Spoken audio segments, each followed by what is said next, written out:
Excellences, Monsieur le Président de la République, Mesdames et Messieurs les ministres en charge des transports et de l'aviation civile, honorables députés à l'Assemblée nationale, Mesdames et Messieurs, représentants des communautés économiques régionales, Monsieur le Président du Conseil d'organisation de l'aviation civile, OACI, Monsieur le Président de la Commission africaine de l'aviation civile, CAFAC,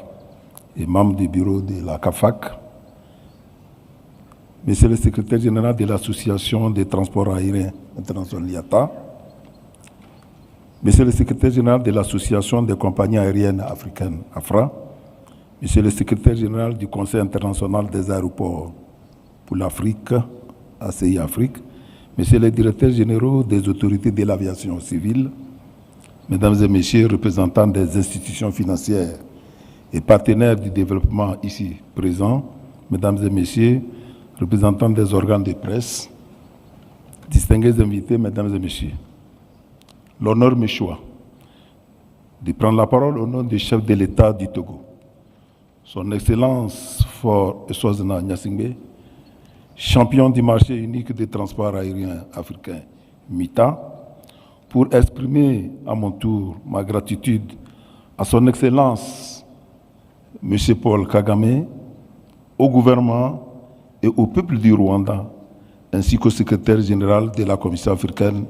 de l'aviation civile, pour avoir pris l'heureuse initiative d'organiser la présente plénière ordinaire, la 33e de la Commission africaine de l'aviation civile. Il ne peut d'ailleurs en être autrement lorsque l'on se rappelle que c'est vous, Monsieur le Président de la République, qui avez lancé le projet MITA en janvier 2018 à Addis Abeba, et vous l'avez porté sur les fonds baptismaux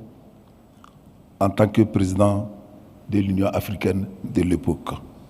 en compagnie de M. Moussa Faki Mohamed, président de la Commission de l'Union africaine et de nombreuses hautes personnalités du continent. Je voudrais ici vous rendre hommage, Monsieur le Président, et vous féliciter pour le leadership avec lequel vous avez conduit la mise en place de ce grand projet. Mesdames et Messieurs, le MITA, comme vous vous en souvenez sans doute, est l'un des projets phares de l'Union africaine qui promeut l'intégration socio-économique et politique de l'Afrique dans le but de stimuler le commerce et le tourisme intra-africain conformément à l'agenda 2063 de l'Union africaine. Comme vous le savez,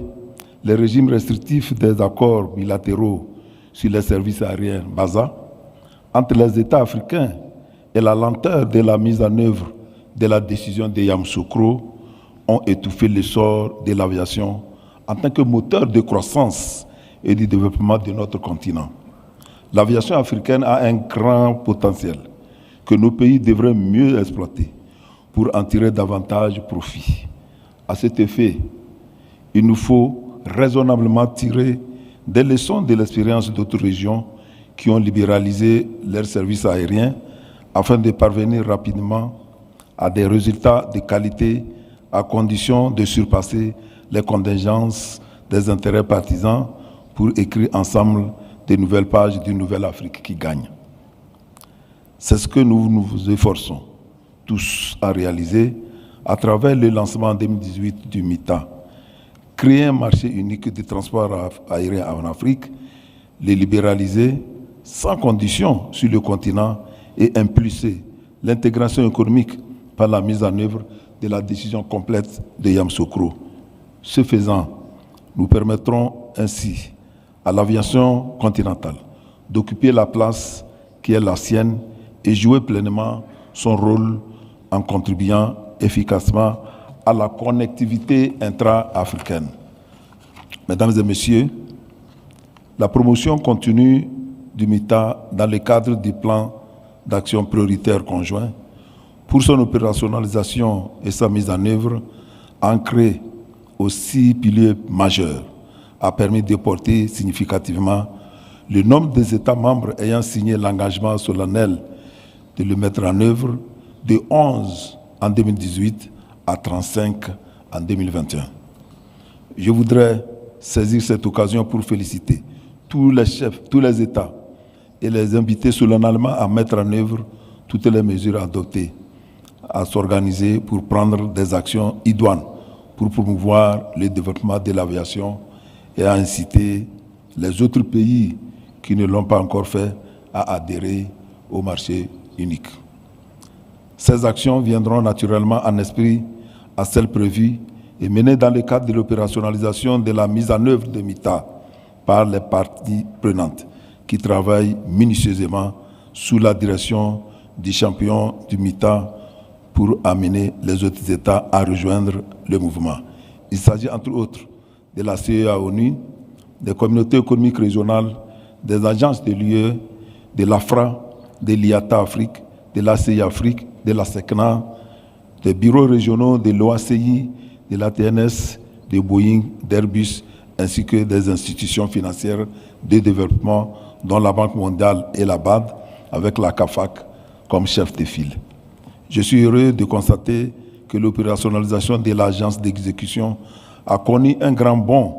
avec l'appui institutionnel de la Banque africaine de développement qui s'élève à 7,3 millions de dollars. Dans le cadre de ce programme d'appui,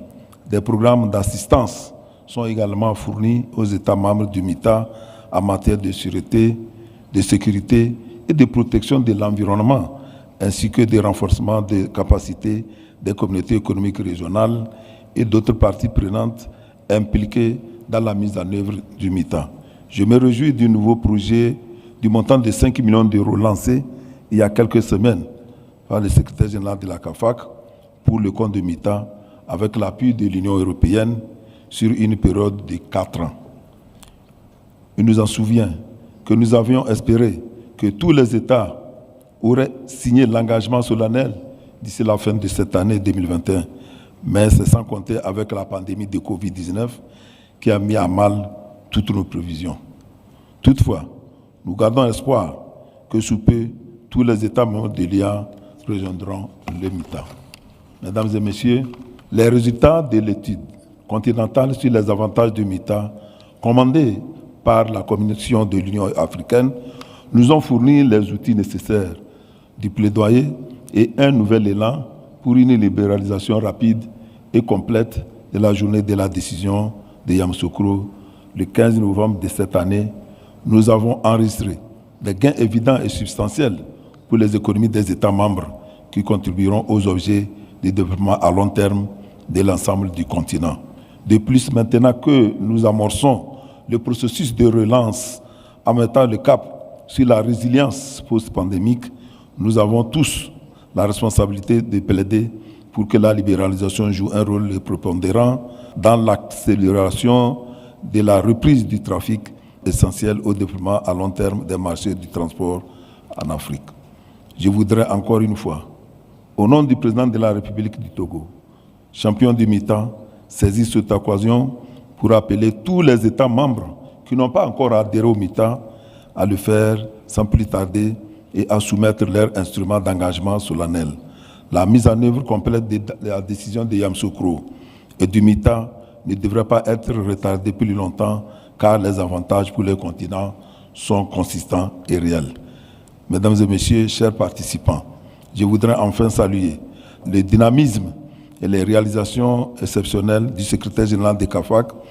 M. Tefera, sous la direction de la Commission aux infrastructures de l'énergie de la Commission de l'Union africaine, Dr Amani Abdou Zaïd, pour avoir mené à bien le mandat consistant à plaider efficacement en faveur de la mise en œuvre du MITA, malgré les défis posés par la pandémie Covid-19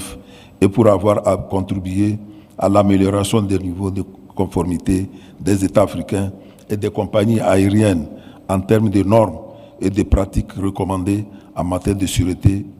et de protection de l'environnement. Nous devons nous féliciter davantage de ces réalisations, d'autant que ces activités ont été accomplies pendant la pandémie Covid-19, où la CAFAC a facilité les travaux de la task force au niveau de l'Union africaine. C'est d'ailleurs à juste titre